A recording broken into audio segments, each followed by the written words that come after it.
Hello everyone, welcome back to my channel Tanzima's kitchen. আবারও চলে এলাম নতুন আরেকটি রেসিপি নিয়ে। আজকে আমি করে দেখাবো মজাদার ইলিশ মাছ ভুনা। তার জন্য ফ্রাই প্যানে পরিমাণ মতো সয়াবিন তেল দিয়ে তাতে দিয়ে দিয়েছি পরিমাণ মতো পেঁয়াজ কুচি। এখন পেঁয়াজগুলোকে ভালো করে তেলের মধ্যে কিছুক্ষণ ভেজে নেব। এই রান্নায় অবশ্যই পেঁয়াজের পরিমাণটা বেশি দিতে হবে। পেঁয়াজটা কিছুক্ষণ ভেজে নিয়ে আমি দিয়ে দিয়েছি পরিমাণ মতো রসুন কুচি আর পরিমাণ মতো আদা বাটা। এখন আবারও কিছুক্ষণ আমি ভেজে নেব।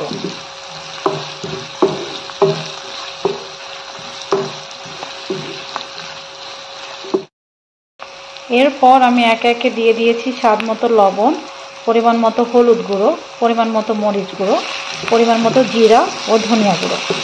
এখন আবারও সব কিছু মিশিয়ে কিছুক্ষণ ভেজে নেব।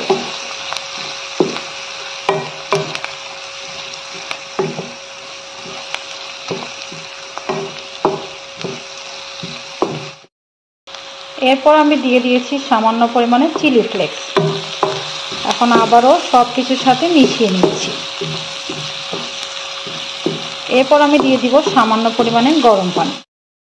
সামান্য পরিমাণে গরম পানি দিয়ে অপেক্ষা করব তেলটা উপরে ভেসে ওঠা পর্যন্ত।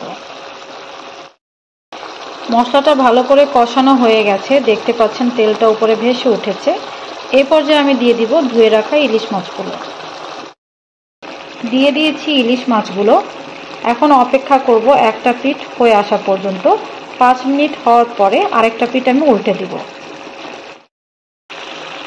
মাছগুলোকে উল্টে পাল্টে ভালো করে মশলার সাথে আমি কিছুক্ষণ কষিয়ে নিয়েছি। এবার দিয়ে দেব সামান্য পরিমাণে গরম পানি। গরম পানিটা দিয়ে অপেক্ষা করব ঝোলটা মাখা মাখা হয়ে আসা পর্যন্ত। মাছটা প্রায় হয়ে এসেছে। এ পর্যায়ে আমি দিয়ে দিব কুচি করে রাখা ধনিয়া পাতা। হয়ে গেল মজাদার ইলিশ মাছ ভুনা। আমার রেসিপিটি ফলো করে ট্রাই করে দেখবেন। আশা করছি সবার কাছে খুবই ভালো লাগবে।